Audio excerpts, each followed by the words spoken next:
नमस्कार, आप सभी को सृष्टि ब्लॉग चैनल में स्वागत है।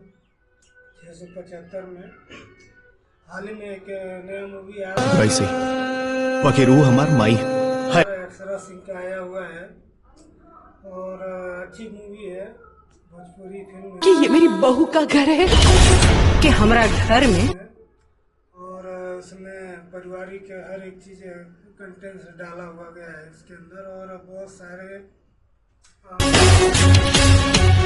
ऑर्केस्ट्रा में जाए के बका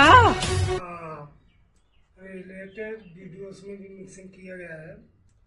अक्षरा सिंह का जो क्या अलबानी की हम जौना घर में अपना बेटी का रिश्ता लेके जा रहा बा मूवी है, ऐसा पति मुझे दे भगवान, अच्छा मूवी है। तो दोस्तों आप सभी को हम बता दें कि टकरा के दिखावे के बहू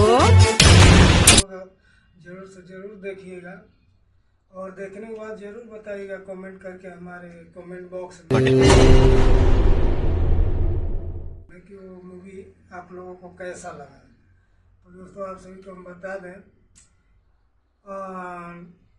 उसमें जरूरी हमरा माई के हल जो हर एक क्लिप जो डाला गया है, हर एक जो चीज लिखा गया है उसके बारे में आज हम आप सभी को बताएंगे, उस क्लिप के बारे में, उस मूवी और उस फिल्म के बारे में। कि हताना चमकदार साड़ी लाल लाल लिप। तो हाल ही में पिछले महीने में पिक्चर आया था वहाँ हमारी बेटी सुखी और सुरक्षित रहे, पवन सिंह का और केसारी लाल का। तो अभी ट्रेलर उनका शो हो गया है, मूवी रिलीज भी हो